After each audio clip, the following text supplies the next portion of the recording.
Members of Congress went back to work in Washington, D.C. this week. They have a familiar priority on the agenda. That's to approve a sequence of spending bills to avoid a federal government shutdown at the end of the month. Republicans have the power. Democrats aren't happy with the last deal to avoid a shutdown. New developments this week regarding the Epstein files. The House Oversight Committee released 33,000 pages of documents Tuesday. Of those, 97% were already public. Survivors called for everything to be released while outside the Capitol this week.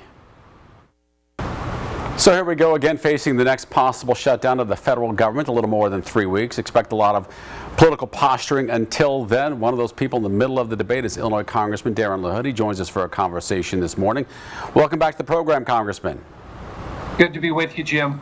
We've seen this thing for several years now. We've talked about it in the past as well. Both parties kicked the can down the road and agreed to hold spending levels steady for the most part. That didn't happen at the end of March, though, when your party increased defense spending while lowering non-defense spending. Democrats didn't like it, but they went along begrudgingly to avoid the shutdown. Now they threaten not to, with Republicans pushing a new rescissions package that would cut $5 billion in spending already approved by Congress. Where do you see this going? How serious could this get?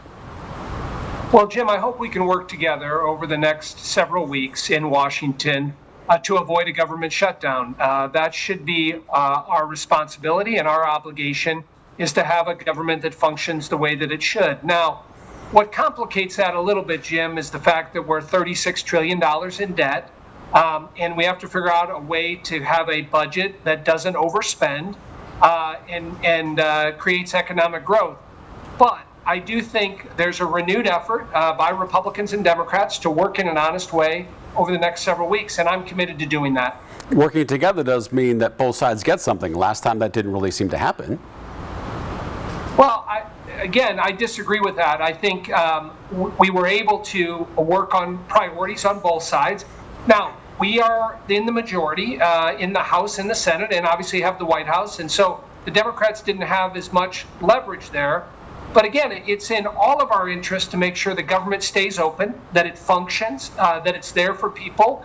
And that should be, again, our collective goal going into this process. And so I'm going to stay optimistic, and we'll see what happens over the next couple weeks. A lot to watch there for sure. This week, President Trump announced the U.S. Space Force Command headquarters moved from Colorado to Alabama. During his announcement, he criticized Colorado specifically for its mail-in voting system, but then said the decision isn't political.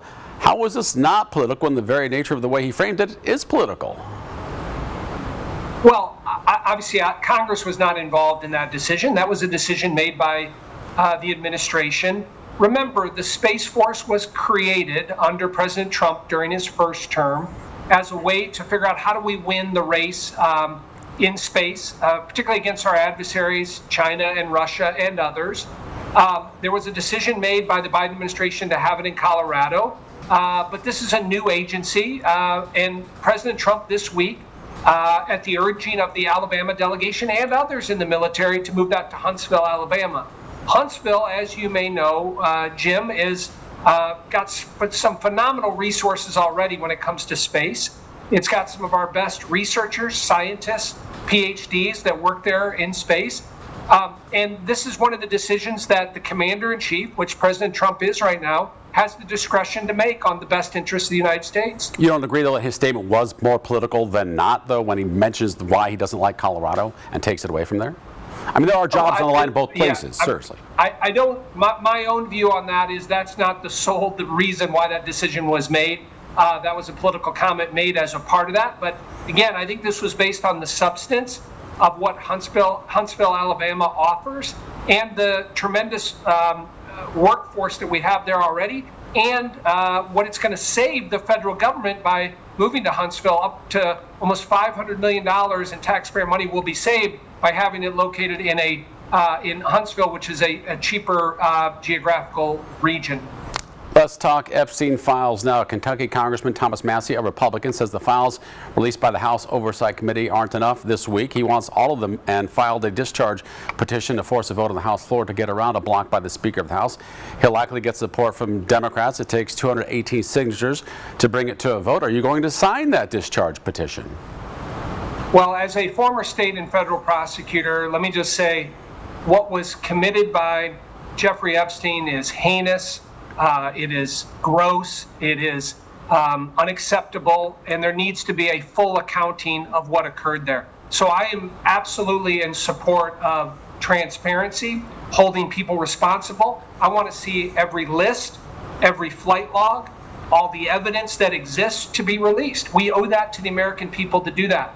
And so I will vote in that respect and vote to have that happen in the House of Representatives.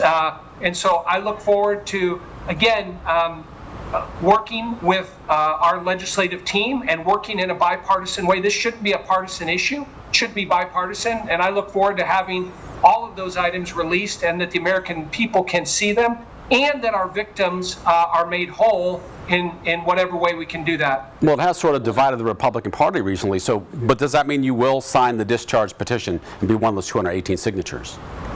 Well, I don't ever sign discharge petitions because they circumvent the legislative process. What I am willing to do is support legislation, vote for legislation that brings full transparency and releases all the items that I just said there. I believe Chairman Jamie Comer will be bringing that to the floor, and I look forward to supporting it. So you will vote it if it gets to the floor, but you won't have anything to do with the discharge petition. It is a tool in Congress to be used. It doesn't mean that it has to always go the same way in terms of always going through the Speaker of the House. That's why that discharge petition is an option. So you could support it if you wanted to. The discharge petition is a way to circumvent legislation. I think this should go through the legislative process. What I am supportive of is using the subpoena power to get to the bottom of this, get all the information, hold people accountable, and that could mean a lot of powerful people within both the Republican and Democrat Party, businessmen and others.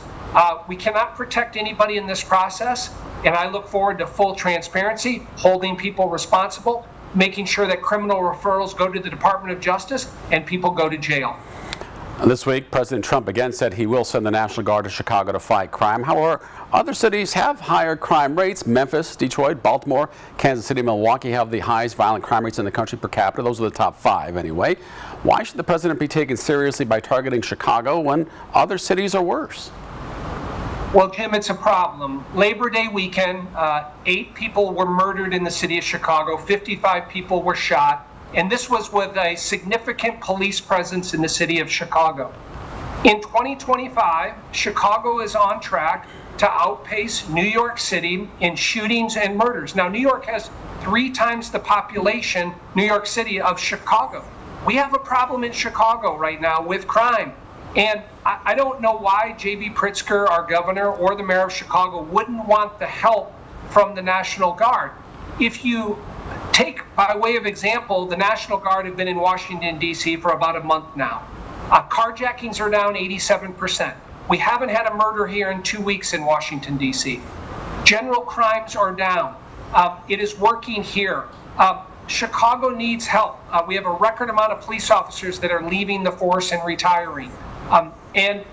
Just the other example that I would use, Jim, is last year, the Democrat governor of New York, Kathy Hochul, she called in the National Guard to New York City, 750 National Guard troops to be on the subway, and that reduced crime. So if a Democrat governor in New York can do it, why can't Governor J.B. Pritzker do that?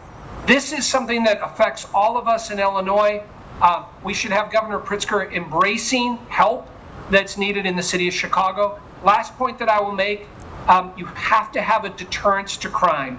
If criminals know that the National Guard is out working with local police, you're going to deter criminal behavior. The statistics bear that out in other places. We need to have that in Chicago. Illinois Congressman Darren LaHood, always appreciate the conversation. Good luck with everything in D.C.